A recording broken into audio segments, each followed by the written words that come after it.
Episode 769.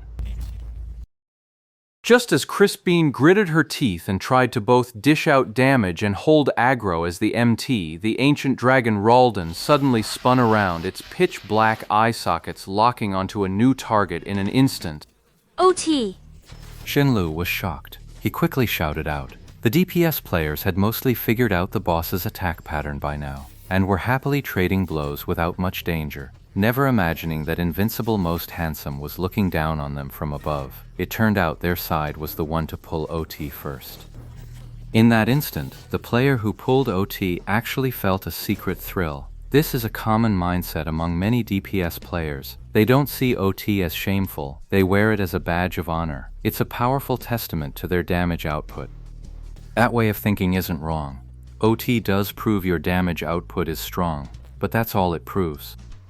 Being powerful on the damage meters doesn't make you a DPS master. High damage might just be your gear talking, but a true master pulls those numbers without ever causing an OT that annoying mess. The guy was still basking in his moment of glee when Larston whipped around, jaws wide, lunging for him. But just then, a flash of white light erupted from behind Larston. Wudi Zui Junlang had already sprinted over. He raised his hand and, at the most critical moment, used Provoke on Ralden. And this wasn't just any Provoke, it was Honor Provoke. At this moment, Invincible the Most Handsome was bathed in white light. He had activated the Knight class's level 50 awakening skill, Knight Spirit, Humility, Honor, Sacrifice, Valor, Mercy, Honesty, Spirit, Justice. The Knight Spirit buff amplifies a knight's skills, unleashing far greater power.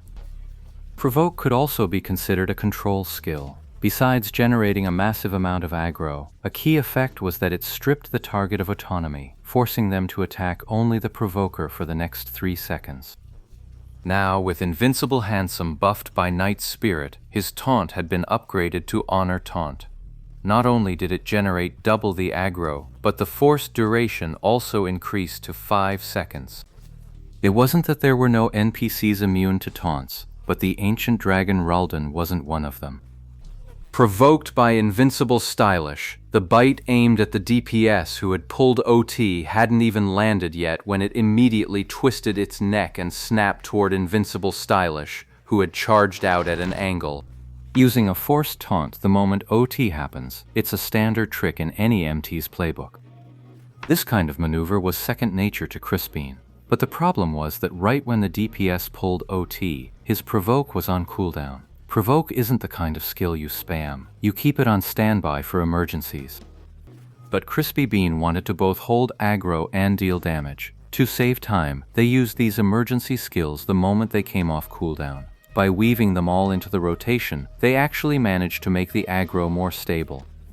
With OT fundamentally eliminated at the source, there was naturally no need to keep any contingency measures in place.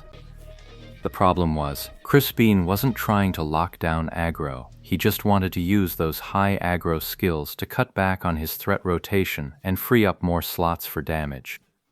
The result was that even with these skills, his aggro wasn't exactly rock solid, and while the massive damage he dealt generated plenty of aggro too, the calculation for aggro is complex. Even on the damage front, it's not just a simple conversion of damage numbers.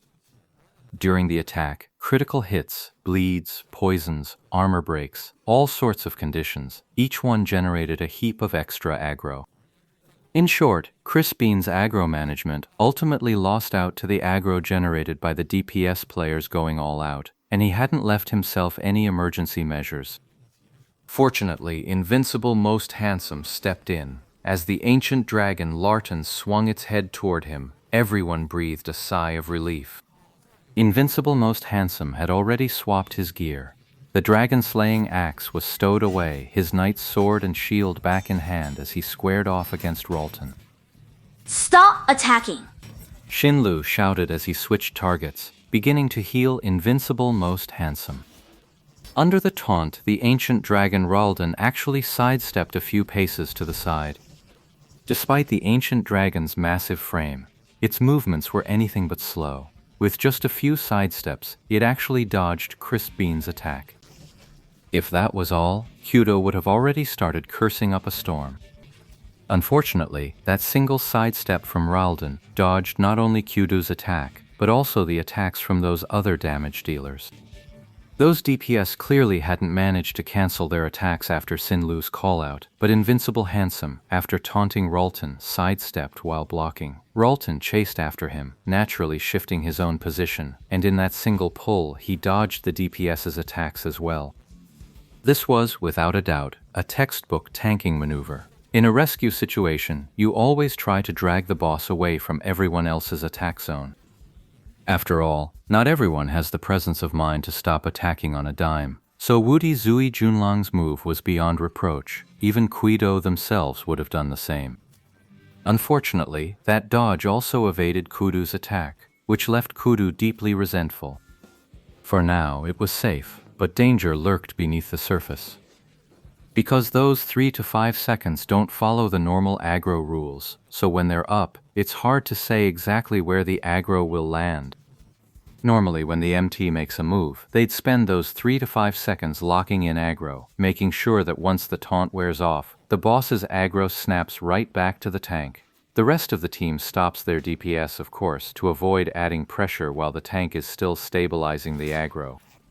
So the other DPS hurriedly stopped their attacks, but Kudu paid them no mind.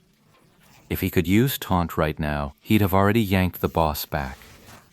Unfortunately, he didn't have that skill, so he had to fall back on other aggro-generating abilities, hoping to solidify his threat before the taunt wore off, so that Ralton's aggro would return to him, Chris Bean.